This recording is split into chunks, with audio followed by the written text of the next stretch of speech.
నన్ను నానే నన్ను నానే నానే నైనా నన్ను నానే నన్ను నానే నానే. ఎవరు? నేను జనాభా లెక్కలో అమ్మా. ఏం కావాలి? వెనకెళ్ళి వస్తాడా? Okay okay.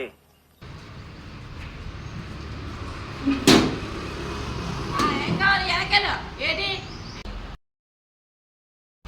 ఇంట్లో ఎంతమంది ఉంటారమ్మా? నలుగురిని. ఎవరెవరు?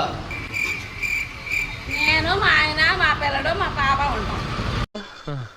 తిరుపతిలో వెంకటేశ్వర స్వామి చూసినప్పుడు కూడా ఇంత ఆనందం కలగలేదురా. అవునా? ఆ, మీ ఆయన పేరేంటి? మా ఆయన బయటికి ఇంట్లోకి వచ్చేది ఏంటి? అంటే అన్నాడు గాని ఆ ఊహ ఎంత బాగుందో. ఏంటి? నీకు ఏది కావాలి? ఏం లేదమ్మా, మేము జనాభా లెక్క నుండి వచ్చాం. ఇంట్లో ఎవరెవరు ఉన్నారు? ఏంటి నలుగురు రాసుకుంటారు? ఉంటాం. నలుగురు ఎన్నిసార్లు చెప్పాలి? No use. వాడు విండండి. అవునా? మీ పేరేంటి? ఆ? మీ పేరేంటి? లలిత. లలితానా? ఆ. చిన్న భాషకి చెప్పు. అబ్బో.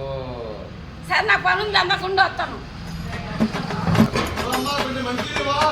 మళ్ళీ మంచిదమ్మా. ఆగు, వస్తాను.